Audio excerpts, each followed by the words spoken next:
பூஜை ரூமில் எப்பயுமே மங்களகரமான பொருள் வச்சுருக்கணும். நான் என்னோடய பூஜை ரூமில் வச்சுருக்க முக்கியமான மங்களகரமான பொருள் எல்லாம் உங்களுக்கு காட்டுறேன்.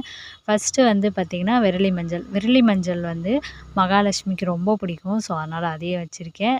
செகண்ட் ஒன்று வந்து கஸ்தூரி மஞ்சள் கொஞ்சம் வச்சுருக்கேன். தேர்ட் ஒன்று வந்து பார்த்திங்கன்னா சிட்டிராஜன்னு சொல்லுவாங்க. சின்ன சின்ன இந்த மாதிரி வளையல் விற்கும். இது ஆன்லைன்லேயும் கிடைக்கும். பக்கத்தில் இருக்க எல்லா பூஜா ஷாப்லேயும் கிடைக்கும். இது வந்து கோமதி சக்கரம். கோமதி சக்கரத்தில் நான் சின்னதாக வச்சுருக்கேன். இதில் பெருசும் இருக்குது. அது கோமதி சக்கரம், குன்றின் மணி, உப்பு, நவதானியம், பச்சரிசி தவிடு, இது வந்து தாமரை மணிகள், அப்புறம் பித்தளை காசு. பித்தளை காசு குபேரருக்கு ரொம்ப பிடிக்கும். அதனால் நான் அது கொஞ்சம் நிறையவே வச்சுருக்கேன். அட்சதை, பச்சரிசியில் நம்ம அட்சதை செய்வோம் இல்லையா, அது.